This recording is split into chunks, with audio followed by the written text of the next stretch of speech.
On May 24, 2019, the disappearance of 50-year-old Jennifer Dillows sent shockwaves through the community of New Canaan, Connecticut. Jennifer, a devoted mother of 5 and a successful businesswoman, was seemingly living the American dream. But her perfect life came crashing down when she vanished without a trace, leaving behind only a trail of disturbing evidence and a mystery that would unravel into a much darker story than anyone could have imagined. Her disappearance wasn't just another case of a missing person. It was the beginning of an intricate and chilling criminal investigation that would bring long-hidden secrets to light, reveal a twisted, toxic marriage, and ultimately expose the lengths to which one man would go to maintain control. This is the story of Jennifer Dillows' mysterious disappearance, the heartbreaking truth behind her vanishing, and the dark secrets that would eventually be uncovered. Jennifer Dillows was a bright, educated woman. She graduated from Brown University and went on to build a successful career in real estate. She had everything many people would envy: wealth, intelligence, and a picture-perfect family. But beneath the surface, her life with Fotis Dillows was far from ideal. Fotis, her husband of 13 years,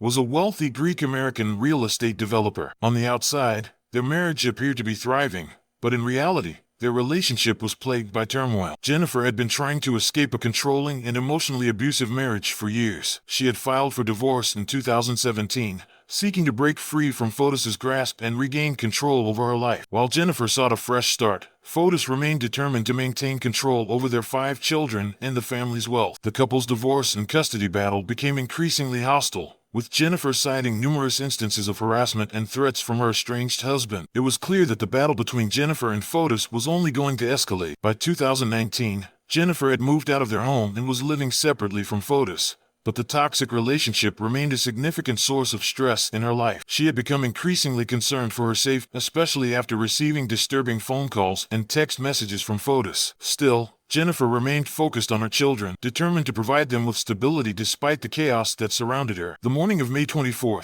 2019, started like any other. Jennifer Dillows, a mother of 5, dropped her children off at school in New Canaan, Connecticut. Surveillance cameras captured her at the school parking lot, where she appeared calm and collected as she interacted with other parents. Everything seemed normal, but little did anyone know that it would be the last time Jennifer was seen alive. By the afternoon, Jennifer was missing. Her car was found abandoned in a nearby parking lot, her phone, wallet, and personal belongings left behind. Inside the car, investigators discovered a disturbing clue: signs of blood. There was no indication of foul play at the scene, but the blood evidence would soon become a key part of the investigation. At her home, the scene painted a far darker picture. Blood stains were found in the garage and kitchen, and items had been scattered throughout the house, as though someone had tried to stage the scene or clean up a violent altercation. Despite the overwhelming evidence of a struggle, Jennifer herself was nowhere to be found. Local authorities quickly labeled her disappearance suspicious, and the case soon escalated from a missing persons case to a full-scale criminal investigation. As investigators dug deeper into Jennifer's life, one person stood out as a potential suspect: her estranged husband, Fotis Dillows. It was clear that the couple's ongoing custody battle and acrimonious divorce had created immense tension. Fotis had not been happy with the way the divorce proceedings were going,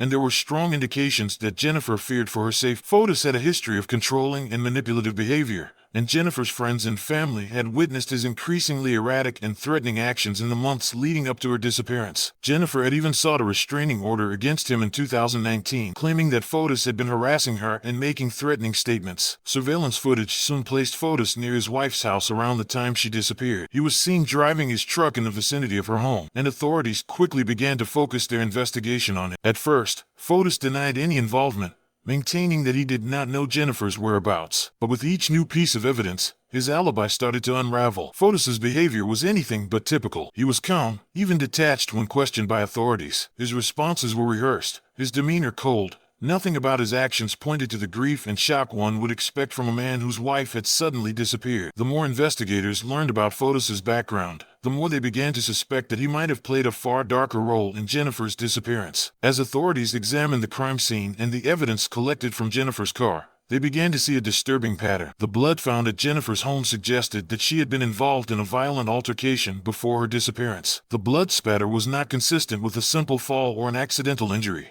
It pointed to a brutal attack, possibly involving a struggle. In Jennifer's garage, blood was found on the floor, as well as smears and droplets that suggested a violent encounter. The blood stains inside her car were also analyzed, and investigators determined that they were most likely linked to the scene inside the garage. These details led investigators to conclude that Jennifer had likely been attacked in her home before being taken away. Even more troubling was the discovery that the blood found in the garage was not Jennifer's alone. DNA tests confirmed that Fotis Dulos's blood was also present at the scene. This new evidence placed him squarely at the crime scene and further intensified suspicion about his involvement in the disappearance. Fotis Dulos was not alone in his actions. As the investigation continued, authorities discovered that Fotis had enlisted the help of two other individuals, Michelle Triconis, his girlfriend, and Andrew Gallo, an employee of Fotis. Both were charged with conspiracy to commit murder and other related crimes, as investigators revealed that they had assisted Fotis in cleaning up the crime scene and disposing of evidence. Triconis was arrested for her role in helping Fotis cover his tracks, including disposing of items that were later found to contain Jennifer's blood. Andrew Gallo was accused of helping Fotis in the cleanup and concealment efforts, despite being aware that Jennifer had been violently attacked. The trio's involvement in the crime painted a picture of premeditated action and a well-organized plan to cover up Jennifer's murder. Investigators believed that Fotis had masterminded the crime, but Triconis and Gallo played key roles in helping him stage the scene and hide the evidence. As investigators closed in on Fotis, the evidence against him continued to mount. Not only did the blood evidence tie him to the crime scene, but the surveillance footage also placed him at key locations around the time of Jennifer's disappearance. DNA found on items discarded by Fotis and his accomplices pointed to a chilling conclusion: Jennifer had likely been murdered, and Fotis had orchestrated it all. In early June 2019, Fotis Dulos was arrested and charged with the murder of Jennifer Dulos. The charges also included kidnapping, tampering with evidence, and hindering the prosecution. The evidence against him was overwhelming, and authorities were confident that they had the right man. Just when it seemed like the case was heading toward a trial, a shocking twist occurred. In January 2020, Fotis Dulos was found dead in his garage after attempting to take his own life. He had been found unconscious and was later pronounced dead in the hospital. His death meant that the case would never go to trial, and many questions surrounding his role in Jennifer's disappearance would remain unanswered. Fotis' suicide only added to the mystery. Some believed that he had taken his own life to avoid facing the consequences of his actions,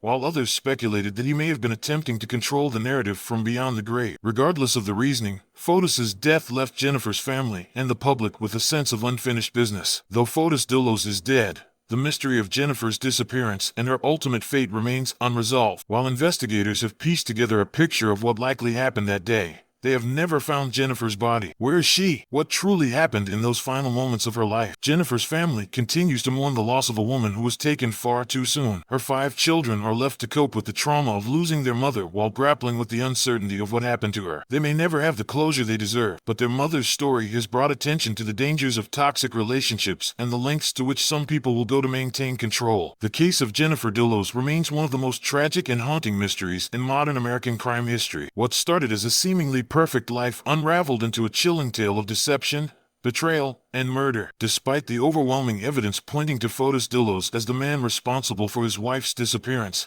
Jennifer's body has never been found, leaving her family and the public with a sense of uncertainty and unfinished business. While Fotis Dulos is no longer around to face justice, the unanswered questions surrounding Jennifer's fate continue to haunt everyone involved. The heartbreaking reality of her disappearance serves as a reminder of the dangers of toxic relationships and the lengths some people will go to manipulate and control those around them. Jennifer Dulos' story may not have a clear-cut conclusion, but we must continue to remember her and raise awareness about the countless other victims who suffer in silence. Her legacy is a call for justice, closure, and for a society that takes domestic violence and abusive relationships seriously. If you've been moved by Jennifer's story, don't let it fade into the background. Share this video to help keep her memory alive and raise awareness about the darker realities of abusive relationships. Let's continue the conversation about the importance of protecting victims and demanding justice for those who can no longer speak for themselves. If you haven't already, make sure to like, subscribe, and turn on the notification bell so you never miss another deep dive into the world's most compelling and mysterious criminal cases. What do you think really happened to Jennifer Dulos? Drop your thoughts and theories in the comments below. We want to hear from you. Until next time, stay curious, and remember, sometimes the truth is more complicated than it seems.